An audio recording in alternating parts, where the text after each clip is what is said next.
모리코고로와 코나는 토라다 가문의 당준한 사람이 사건을 일어나는 바람에 나가노현으로 오게 됐습니다. 그 당준한 사람은 모리 탐정에게 자신의 아들이 죽은 사진을 보여주며 우리 아들이 누군가에게 살해당했으니 범인을 찾아달란 말을 했죠. 근데 얘기를 들어보니까 이 아들이란 양반은 그냥 회오리 바람에 휘말렸다가 추락사한 것 같았습니다. 아니 뭐 이제는 범인이 사람이 아니라 자연재해인 경우도 나오는 건가? 개막장이네? 라는 생각을 하고 있었는데 토라다 가문의 당주가 말하길 아들의 시신 옆에 죽은 지네가 떨어져 있었다고, 누군가가 죽어가는 아들을 발견했음에도 119에 신고하지 않고 그냥 방치해둔 것 같다고 말했습니다. 그리고 아마 이런 짓을 한 인간은 토라다 가문과 원수 사이인 타츠오 가문일 거란 추측을 하고 있다고 하네요. 그런데 들어보니까 그 타츠오 가문의 아들도 최근에 목숨을 잃는 사건이 있었다고 합니다. 그리고 그 타츠오 가문도 본인들 아들이 죽은 게 토라다 가문의 소행이라고 생각하여 탐정을 불렀다고 하네요. 코나는 일단 그 타츠오 가문의 아들이 죽은 사건에 대해서 자세하게 알려달라고 말했습니다. 들어보니 죽은 사람은 타츠오 코지라는 인물이고 몸이 꽁꽁 묶인 채 땅에 파묻혀서 둔기로 여러 차례 머리를 맞아 사망했다고 합니다. 그리고 이 사람 역시 근처에 죽은 지네의 시체가 있었다고 하네요. 아마 같은 범인이 두 가지 사건 모두를 일으킨 것 같습니다. 아무튼 들어보니까 두 번째 사건 피해자의 시체를 발견한 사람이 같은 타츠오 가문의 아들인 타츠오 아키라라는 사람인데, 그 사람이 지금 뒤쪽 숲에서 말을 탄 상태로 화살을 쏘는 야부사메라는 걸 연습하고 있다고 해서 그 남자를 만나러 갔습니다. 코난 일행은 아키라 씨한테 가서 죽은 코지 씨에 대한 걸 물어봤는데, 아키라 씨는 이미 오사카 사투리 쓰는 탐정한테 모든 걸 말했다고 하네요. 그렇습니다. 토라다 가문이 모리 탐정을 불렀듯이 타츠오 가문은 하토리 헤이지를 불렀던 거였죠. 한편 하토리는 카즈와 함께 토라다 가문에서 죽은 피해자의 동생, 즉 차남을 만나러 왔습니다. 하토리는 차남에게 피해자가 죽었던 당시의 상황이라던가 말에서 하는 축제에 관련된 걸 물어봤고, 피해자의 동생은 그 모든 걸 대답해주고 6년 전에 카이 쿠로토라는 인물이 축제 때 있을 야부사메를 위해 연습을 하다가 절벽에서 떨어져 사망했다는 것도 말해줬습니다. 그리고 이 사건을 자세히 아는 건 피해자의 아내인 유이일 거라고 하네요. 근데 이 모든 걸 모리 탐정과 안경 낀 꼬마한테도 말해줬다고 합니다. 하토리는 이곳에 코난이 와있다고 생각하여 신나가지고 유이라는 사람이 있을 마곡간으로 갔는데, 그곳에는 웬 처간을 하고 있는 남자가 있었습니다. 하토리가 이렇게 당황하고 있는 사이 뒤로 모리 탐정과 코다이 나타났죠. 이 처간의 남자는 본인이 나가노현에서 경찰을 하고 있는 야마토 칸스케라고 말했고, 유이란 여자에게 6년 전에 죽은 카이 쿠로토라는 사람 근처에도 지네가 있었냐고 물어봤습니다. 유이는 그때는 지네가 없었다고 대답했고, 그 말을 들은 야마토란 형사는 그 자리를 빠져나갔습니다. 코난과 하토리는 저 인간은 뭘까? 라고 생각을 하고는 일단 이 유이란 인간에게 6년 전의 사건에 대해 더 듣기 위해 토라다 가문으로 찾아가 봤습니다. 들어보니 6년 전에 죽은 카이 쿠로토란 인간은 마을 사람들 모두가 좋아한 순경이었다고 합니다. 이런 사람이 야부사메 연습을 하다가 절벽에서 떨어져 움직이지 못한 채로 일주일 동안 방치된 끝에 죽었다고 하네요. 하토리와 코나는 토라다 가문에서 얻을 만한 정보는 여기까지일 거라고 생각했고, 다음은 타츠오 가문에 가서 얘기를 들어보기로 합니다. 타츠오 가문에 가서 얘기를 들어보니까 타츠오 가문에서 죽은 코지란 인물이 죽기 전에 다음은 내 차례일지도 모른다 라는 말을 가끔씩 중얼거렸다고 하네요. 그리고 타츠오 가문에서 죽은 코지란 인물과 토라다 가문에서 죽은 남자 둘 다 죽기 전에 경찰에 찾아갈 거란 말도 했었다고 하네요. 일단 여기까지 정보를 모은 코난과 헤이지는 밤이 늦어져서 잠에 들었고, 다음날 아키라 씨의 아내분의 길 안내를 받아 다시 토라다 가문의 집으로 돌아갔습니다. 그런데 토라다 가문에 돌아가보니 그 집에 있던 카즈와와 란이 밤사이에 갑옷 차림의 무사가 창문 밖에 서 있는 걸 봤다고 합니다. 근데 아키라 씨의 아내가 이 얘기를 듣더니 비명을 지르며 화장실로 들어가 버렸습니다. 저 새끼 뭐지? 라는 생각을 했는데, 일단 타츠오 가문한테 연락해서 제 이상하다는 식으로 말을 해줬고, 조금 뒤 타츠오 가문의 사람들이 왔습니다. 근데 그 사이에 그 부인이 사라져버렸죠. 사람들은 부인을 찾기 위해 밖을 돌아다녔고, 그 결과 입에 재갈이 물린 채 나무에 매달려 있는 부인의 시체를 발견합니다. 코난 일행보다 이 사건 현장에 먼저 도착해있던 야마토 형사는 시신과 사건 현장을 조사해봤고, 죽은 지네의 시체를 또 발견합니다. 아마 피해자가 화장실에 틀어박혀 있을 때 연쇄살인범에게 호출을 당해서 이렇게 밖으로 나아진 것 같았죠. 야마토는 사건 조사를 좀 더 하더니 토라다 가문의 유일한 여자에게 자연스럽게 시간 좀 체크해달라 라는 말을 하고는 전화로 감식반을 호출했습니다. 이렇게 경찰이 조사를 하고 있는 사이 코난과 하토리는 다시 타츠오 가문으로 가봤습니다. 가면서 둘은 왜 세 번째 피해자의 입에 재갈을 물려놨을까 하는 고민을 했고, 그 사이 타츠오 가문의 집에 도착을 했습니다. 거기서 타츠오 가문 사람들을 조사하던 중 그 가문의 할머니가 손자병법에 나온 말 중 하나인 풍리마산이라는 전략을 말하는 걸 듣게 됩니다. 이 말을 들은 코난과 헤이지는 지금까지 일어난 사건이 풍리마산에 맞게 범행이 일어났다는 걸 알게 됐습니다. 참고로 풍리마산이란 것은 군대를 움직일 땐 바람처럼 빠르게, 세울 때는 숲처럼 고요하게, 공격할 때는 불처럼 치열하게, 지키기로 작정했다면 산처럼 진득히 버티며 당황하지 마라 라는 것을 말하고, 이 문구를 일본의 무장 타케다 신겐이라는 인물이 깃발로 만들어서 쓰는 바람에 일본에서 풍리마산이 유명해진 거였습니다. 이걸 알고 사건을 다시 돌아보면, 첫 사건은 회오리 바람에 의해 죽었으니 풍, 두 번째 사건은 산더미처럼 쌓인 흙에 파묻혀 죽었으니 산, 그리고 세 번째 사건은 입이 막힌 채 고요하게 죽었으니 숲이 되는 겁니다. 이렇게 사건을 이어보니까 아직 불의 글자가 남아있으니 범인이 또 다른 한 명의 목숨을 노릴 거라는 걸 추측할 수가 있었습니다. 헤이지와 코나는 아직 살아있는 사람들 중 축제의 야부삼의 공수를 맡은 아키라 씨를 찾아가서 범인이 당신을 노릴 수도 있으니 얼른 집으로 돌아가라고 말했습니다. 하지만 아키라 씨가 말하길 죽은 카이라는 사람과 약속 약속으로 축제의 야부삼의 공수를 자신이 하기로 했어서 지금 연습을 해야 된다고 말했습니다. 이런 대화를 하고 있는 사이 뒤에서 유일한 사람이 나타나는데 곧 열릴 축제의 하이라이트가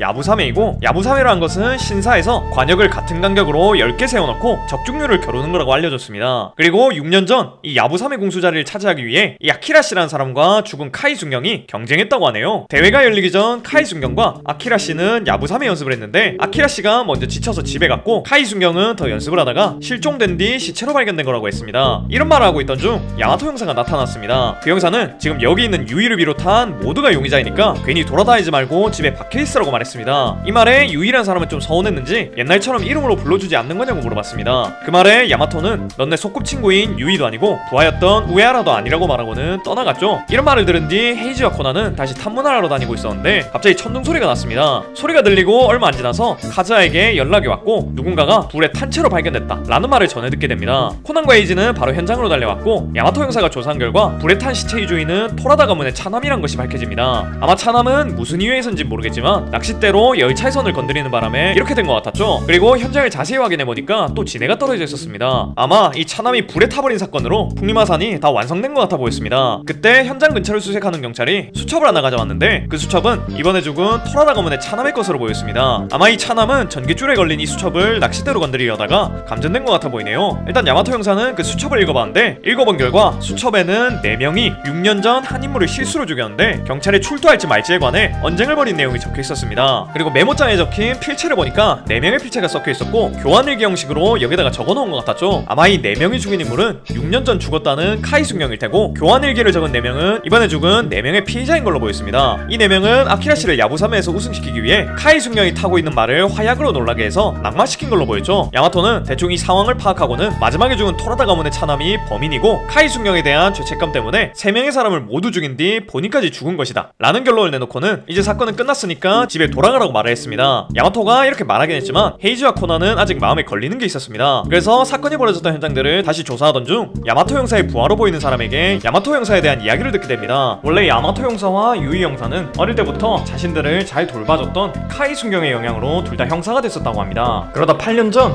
카이순경이 어떤 절도범을 잡았다고 합니다. 그런데 그 절도범이 6년 전에 종적을 감추게 됐고 야마토 형사는 카이순경이 사망한 사건이 이 절도범과 관련이 있다고 생각하여 그 범인을 쫓아 어떤 산으로 갔고 그 산에서 눈사태를 만나 한쪽 눈을 잃고 한쪽 다리를 절게 되는 큰 부상을 입었다고 합니다. 그렇게 부상을 회복하고 돌아온 게 반년 전이라고 하네요. 근데 그 범인은 카이순경의 사건과는 아무런 연관이 없었다고 합니다. 그리고 야마토 형사가 실종되기 전까지 유이 형사와 잘 돼가는 기류가 있었는데 야마토 형사가 실종되자 카이순경의 죽음에 대한 비밀을 알아내겠다고 하며 돌연 형사를 그만두고 토라다 가문에 시집을 온 거라고 했습니다. 이렇게 얘기를 다 들은 코난과 에이지는 다시 여러 장소들을 돌아다니며 조사를 해봤고 그 결과 아직 사건이 끝나지 않았다는 걸 깨닫게 됩니다. 사실 손자가 설파한 풍리마산에는 그 다음 구절이 있었습니다. 바로 번개를 뜻하는 뇌와 그림자처럼 숨어라 라는 뜻의 음이라는 것이었죠. 아마 마지막으로 발견된 피해자는 번개의 소리와 함께 발견됐으니 뇌를 뜻하는 것 같고 6년 전에 사망했던 카이순경이 숨겨져 있다 오랜 시간이 지나고 발견됐으니 음을 뜻하는 것 같았죠. 즉 아직 불을 뜻하는 화는 나오지 않았고 죽일 사람이 한 명 더 남아있는 것 같았습니다. 이렇게까지 생각한 코난과 에이지는 범인이 누구인지 알아내버렸습니다. 범인은 바로 토라다 가문의 여주인이었죠. 그 여주인은 아마 사람들을 모아 야부삼회로 화살을 몇 발 맞추는지 내기를 벌인 것 같아 보였습니다. 그런데 내기라는 것이 누군가가 몇 발을 못 맞춰야 성립이 가능한 것인데 카이순사는 무조건 관역을 다 맞추는 남자였고 여주인은 그 남자 때문에 내기가 성립이 안 되자 불만이 생겨 카이순경이 연습하고 있을 때 그를 다치게 하기 위해 말의 발밑에다가 총을 쐈다고 합니다. 이것 때문에 카이순경은 절벽 밑으로 떨어졌고 여주인은 성공했다고 생각하고 있었더니만 갑자기 어디선가 4명이 튀어났다고 합니다. 그 4명은 자기네들이 카이순경을 죽였다고 자책하는 것 같아 보였고 여주인은 그걸 보면서 오히려 상황이 좋아졌다고 생각했죠. 근데 어느 순간부터 그 4명 중 한 명이 자신들의 범죄 사실을 경찰에 고백하러 가려는 것 같아 보였고 여주인은 범행 사실이 밝혀지면 곤란하니까 그때부터 범행을 계획하기 시작했다고 합니다. 그래서 늘 품에 지네를 품고 다니며 저주를 가장해 그 4명을 죽일 생각하고 있었는데 때마침 첫 번째 피해자가 회오리 바람에 말려들어서 죽었고 그 시체의 주변에 지네를 던져둔 거였죠. 그렇게 저주인 것처럼 가정해놓으면 6년 전 사건에 연루된 4명이 알아서 기어나올 거라고 생각했던 거였습니다. 이런 식으로 4명을 살해한 뒤 풍림화산음례라는 구절에 맞춰 마지막으로 카이 순경 마냥 야부사메에서 모든 관역을 다 맞춰버리는 아키라 씨를 죽이려 한 것 같아 보였습니다. 이렇게 추리는 완성이지만 아직 결정적인 증거가 없어서 코난과 에이지는 토라다 가문의 여주인이 아키라 씨를 습격하는 현장을 급습하기로 결정합니다. 그래서 아키라 씨가 있는 곳에서 존버를 했고 그들의 예상대로 여주인이 장정 여러 명을 데리고 아키라 씨를 습격하러 왔습니다. 그때를 노려 헤이지와 코난이 등장을 했고 야마토 형사와 유이도 이미 범인의 정체를 눈치채고 아키라 씨를 지켜주러 와 있었기 때문에 여주인을 제압하고 아키라 씨를 구해내는 데 성공합니다. 이렇게 사건이 끝난 뒤 유이는 야마토 형사에게 가서 난 칸짱이 죽은 줄 알고 어떻게든 이 사건을 풀기 위해 토라다 가문에 들어오게 된 거다 라는 식으로 변명 아닌 변명을 했는데 야마토는 그 말에 웃으며 이번 사건 조사가 끝나거든 다시 형사 일을 같이 하자 라는 말을 했습니다. 이 사건 덕분에 유이와 야마토는 다시 같이 일하게 된 거였습니다. 이렇게 풍림화산 사건이 마무리됩니다. 오늘은 이렇게 나가노 3인방의 시작점이라고 볼 수 있는 풍림화산 사건을 알아봤습니다. 앞으로 나가노 3인방에 관련된 사건들을 여러 개 알아볼 생각인데 재밌게 봐주시면 감사할 것 같네요. 오늘도 이런 영상 봐주셔서 너무 고맙고 전 더 재밌는 영상으로 돌아오겠습니다. 그럼 다음 시간에 만나요.